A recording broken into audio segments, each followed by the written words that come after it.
नमस्कार दोस्तों। Historical development of classical mechanics की सीरीज में पिछले वीडियो में हमने हैमिल्टन की कहानी सुनी। इस सीरीज के अंतिम वीडियो में हम आज लाप्लास की कहानी सुनेंगे। तो आइए शुरू करते हैं। स्थानीय स्कूल में प्रारंभिक शिक्षा पूरी करने के पश्चात लाप्लास की विलक्षण योग्यता ने शीघ्र ही उन्हें पेरिस के नामी शैक्षणिक संस्थानों तक पहुंचा दिया। यहीं उनकी मुलाकात महान गणितज्ञ डी एलेम्बर्ट से हुई। डी एलेम्बर्ट ने लाप्लास की प्रतिभा को पहचाना और उन्हें अपना शिष्य बना लिया। न्यूटन ने गुरुत्वाकर्षण का नियम तो दिया था, लेकिन एक सवाल वैज्ञानिकों को परेशान कर रहा था। ग्रहों की गति में छोटे छोटे बदलाव, जिन्हें पर्टर्बेशंस कहते हैं, क्या हमारे सौर मंडल को धीरे धीरे उसकी तबाही की ओर ले जा रहे हैं या यह सचमुच स्थिर है? यह एक ऐसा सवाल था जो कई दशकों से दुनिया के बड़े बड़े दिमागों को चुनौती दे रहा था। लाप्लास ने इस चुनौती को स्वीकार किया। लाप्लास ने गणितीय रूप से यह साबित कर दिया कि ग्रहों के बीच गुरुत्वाकर्षण के कारण होने वाले ये छोटे बदलाव अस्थायी और पीरियोडिक होते हैं, ठीक वैसे ही जैसे घड़ी का पेंडुलम एक तरफ जाता है और फिर अपनी जगह लौट आता है। उन्होंने दिखाया कि ये बदलाव क्यूमुलेटिव नहीं है, जिसका मतलब है कि हमारा सौर मंडल स्थिर है। इस एक खोज ने उन्हें फ्रेंच न्यूटन का खिताब दिला दिया।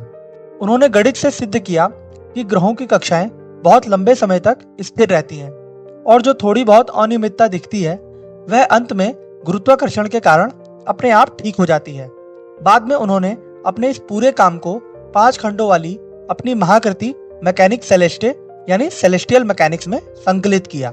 लाप्लास ने एक और बड़ा सवाल उठाया, हमारा सौर मंडल कैसे बना? उस समय इस बारे में कोई ठोस वैज्ञानिक राय नहीं थी। लाप्लास की वास्तविक भूमिका 1796 में आई, जब उन्होंने अपनी कृति एक्सपोजिशन डू सिस्टेम टू मोंडे में कांट के वैचारिक मॉडल को गणितीय रूप से औपचारिक रूप दिया और संशोधित किया। लाप्लास ने अपने संस्करण में तर्क दिया कि लाखों साल पहले हमारा सौर मंडल सिर्फ एक विशाल घूमता हुआ गैस और धूल का बादल अर्थात नेबुला था। गुरुत्वाकर्षण के कारण यह बादल सिकुड़ने लगा, जिससे इसकी गति और तेज हुई और केंद्र में सूर्य का जन्म हुआ। लाप्लास का गणितीय मॉडल अत्यंत प्रभावशाली था। इस मॉडल को ऐतिहासिक रूप से कांट लाप्लास नेबुलर हाइपोथेसिस के रूप में जाना जाता है। लाप्लास ने एक गणितीय ट्रांसफॉर्मेशन को भी विकसित किया जो डिफरेंशियल समीकरणों को हल करने में मदद करती है। इसी तरह लाप्लास समीकरण गुरुत्वाकर्षण, विद्युत और हीट के बहाव जैसे अध्ययन का आधार है। यह हर उस जगह लागू होता है जहां किसी वस्तु में पोटेंशियल का अध्ययन करना हो, जैसे किसी विद्युत क्षेत्र में एनर्जी डिस्ट्रीब्यूशन जानना हो। लाप्लास ने स्पीड ऑफ साउंड के फॉर्मूला में भी करेक्शन किया। न्यूटन ने हवा में ध्वनि की गति का जो फॉर्मूला दिया था वह थोड़ा गलत था। लाप्लास ने तर्क दिया कि जब ध्वनि हवा से गुजरती है तो वह इतनी तेजी से कंप्रेस और एक्सपेंड होती है कि आसपास की हवा के साथ गर्मी का आदान प्रदान नहीं हो पाता। उन्होंने कहा कि यह प्रक्रिया एडियाबैटिक होती है, न कि आइसोथर्मल। इस छोटी सी लेकिन महत्वपूर्ण सुधार ने ध्वनि की गति के फॉर्मूले को बिल्कुल सही कर दिया। क्या आपने कभी देखा है कि पानी एक पतली नली में अपने आप ऊपर चढ़ जाता है, जैसे किसी पौधे के तने में? या साबुन का बुलबुला हमेशा गोल क्यों होता है? यह छोटी सी लगने वाली घटना भौतिकी का एक बड़ा रहस्य थी, जिसे कैपिलैरिटी कहते हैं। उन्होंने तरल पदार्थों की सतह पर काम करने वाली सरफेस टेंशन की अवधारणा को गणित से समझाया। उन्होंने दिखाया कि एक घुमावदार सतह के आर पार दबाव में अंतर होता है।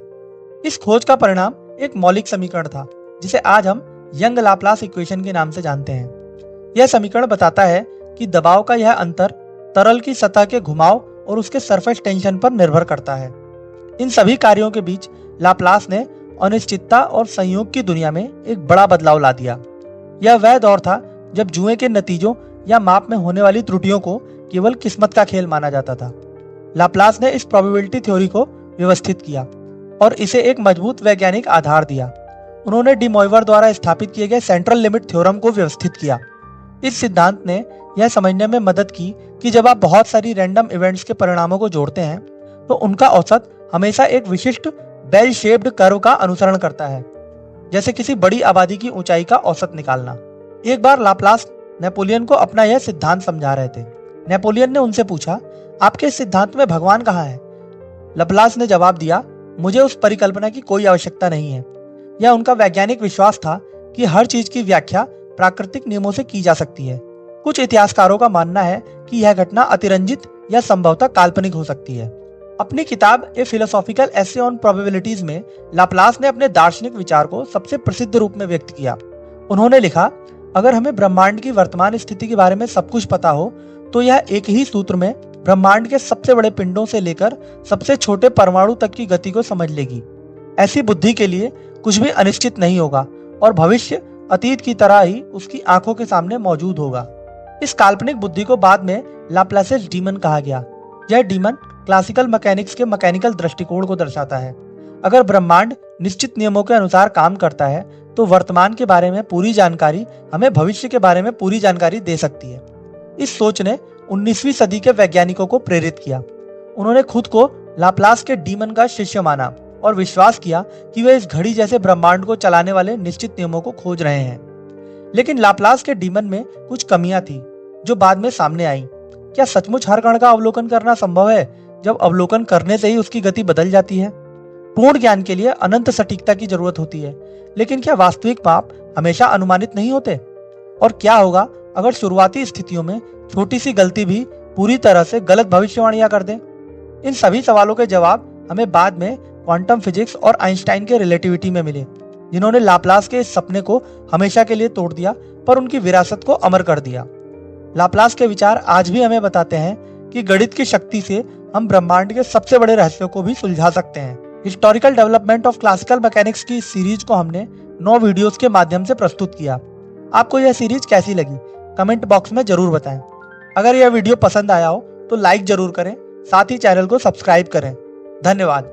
आपका दिन मंगलमय हो।